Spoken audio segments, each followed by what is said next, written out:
ये क्वेश्चन जो है हम लोगों का यूपीएससी सीसेट का है, इसको हम सॉल्व करते हैं।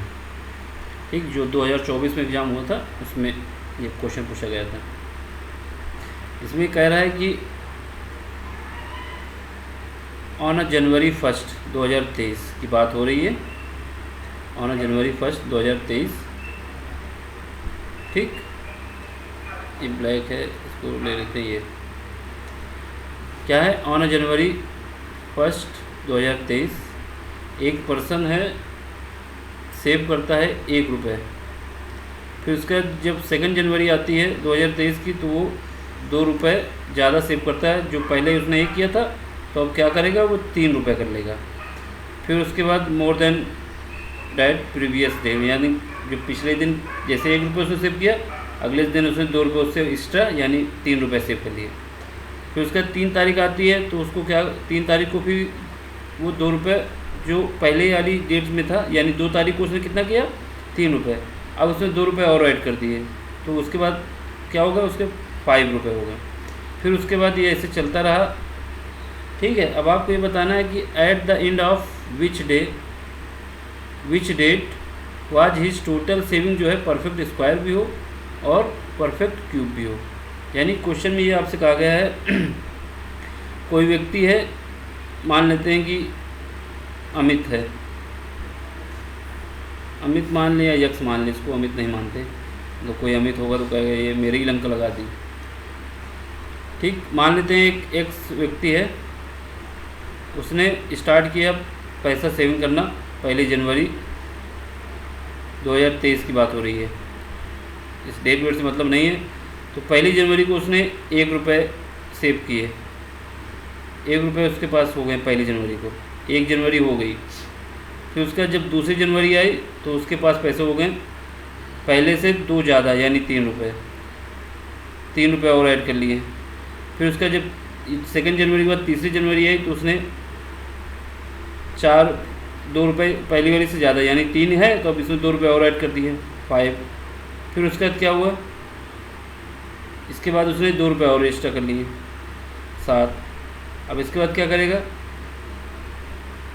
इसके बाद करेगा वो 9 रुपये।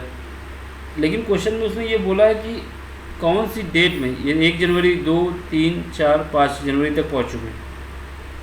क्वेश्चन में बोला है कि किस डेट में उसके पास जो नंबर सेविंग होगा वो एक परफेक्ट स्क्वायर भी हो और एक परफेक्ट क्यूब भी हो। अब देखो, कोई ऐसी संख्या बताओ जो परफेक्ट स्क्वायर भी हो और परफेक्ट क्यूब भी हो।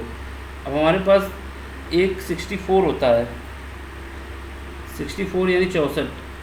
ये जो होता है ये 4 का क्यूब भी होता है। अगर इसका 4 का क्यूब कर दें तो 64 आता है, या फिर 8 का स्क्वायर कर दें तो ये 64 आता है।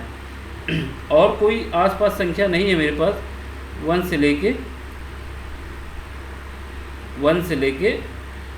क्या कहते हैं 100 तक। 1 से लेके 100 तक कोई भी ऐसी संख्या नहीं मिलेगी आपको जो ऐसी संख्या निकले कि उसका परफेक्ट क्यूब भी हो और परफेक्ट स्क्वायर भी हो। या फिर आप देख लेना, कोई भी संख्या नहीं मिलेगी। ठीक, 1 को छोड़ दिया जाए, 1 तो अपने आप में एक यूनिक है, 1 में तो प्रॉपर्टी है कि ये क्यूब भी हो सकता है, कुछ भी हो, ये सब बराबर रहता है इसका। ठीक, 1 को स्किप कर दिया जाए तो इनके बीच में कोई ऐसी संख्या नहीं मिलेगी। ठीक, हमको ये पता चल गया कि वो संख्या हो सकती है क्या, 64। और इसके बाद अगर जाएंगे तो दूसरी संख्या आ सकती है जो, लेकिन 100 के बीच में नहीं आएगी। और जो हमारी रेंज दी गई है 7, 8, 9 इनके बीच में दी गई है, या फिर नॉट पॉसिबल दिया गया है। तो हम क्या करेंगे, हमारा ये जो समेसन आना चाहिए, अगर 64 आ जाए किसी तरीके से, तो हमको पता चल जाएगा जिस तारीख को 64 समेसन आ जाएगा उसी तारीख को मान लेंगे कि उसके पास जो सेविंग हो गई पूरी हो गई है। देखो, पहली तारीख को उसने 1 रुपये ऐड किए, ये 1 जनवरी है। 2 जनवरी को उसके पास 3 रुपये और हो गए, तो ये 4 रुपये हो गए। और 3 जनवरी को 5 रुपये और ऐड कर लिए, तो इसके पास कितना हो गए? 9 हो गए। अब इसका 4 जनवरी को उसने 7 रुपये और ऐड कर लिए, तो यहाँ से यहाँ तक कितना हो गया समेसन? 4, 9, और ये जब 7 ऐड कर देंगे तो कितना? 16 हो गया। 5 जनवरी को उसने 9 रुपये और ऐड कर लिए, 16 और 9 कितना हो गया? 16 और 9 25 हो गया। अब 25 हो गया अब इसके बाद क्या है, 11 रुपये उसने और ऐड कर लिए। क्यों? क्योंकि ये पिछले दिन से 2 रुपये ज़्यादा लेता है, एक्स्ट्रा करता है। 6 तारीख को उसके पास हो गए कितने, 11।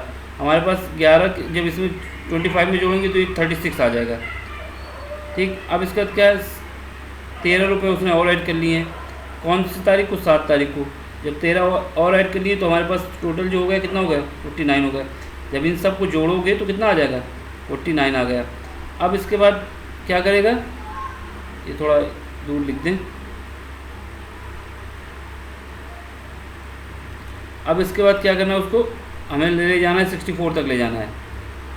ठीक, अब उसके बाद क्या करें, अगले दिन उसने फिर ऐड कर दिए कितने, अब 15 ऐड करेंगे तो ये कितना हो गया, 8 जनवरी हो चुकी है यहाँ पे। और यहाँ पे 49 हो चुका है, 49 में 15 ऐड कर तो कितना आ जाएगा, 64। बस इसके बाद हमको आगे बढ़ना ही नहीं है।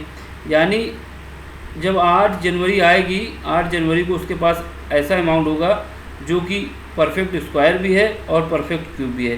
तो ऑप्शन मेरा बी सही हो जाएगा। ठीक है, ये क्वेश्चन यूपीएससी सी सेट का है 2024 का। कॉन्सेप्ट क्या है, उसने 1 जनवरी को स्टार्ट किया, 1 जनवरी को उसके पास 1 रुपये थे, लेकिन जब 2 जनवरी को वो अमाउंट रखेगा तो जो पहले दिन 1 रुपये था उसमें 2 रुपये ऐड कर देगा, तो उसके पास 3 रुपये हो गए। फिर उसके बाद जब अगले तारीख आएगी तो जो 2 तारीख को अमाउंट था, 3 तारीख को उसका उसमें 2 ऐड करके लिख देगा, इतना हो जाएगा। फिर उसके बाद क्या करेगा, मतलब 1 तारीख को 1 रुपये जोड़ता है, 2 तारीख को 3 रुपये जोड़ता है, 5 को 3 को 5 रुपये जोड़ता है। ये सब जोड़ते जाएंगे, सेविंग कर रहा है ये, क्योंकि क्वेश्चन में बोला है कि पहले दिन की तुलना में 2 रुपये ज़्यादा लेगा। पहले 1, फिर 3, फिर 5, फिर 7, ये हम करते जाएंगे। और 64 कब आएगा, 8 जनवरी को ऐसा दिन होगा जब उसके पास 64 रुपये होंगे सेविंग के। और ये 64 जो है ये परफेक्ट स्क्वायर भी है, परफेक्ट क्यूब भी है। तो ऑप्शन मेरा ए हो जाएगा।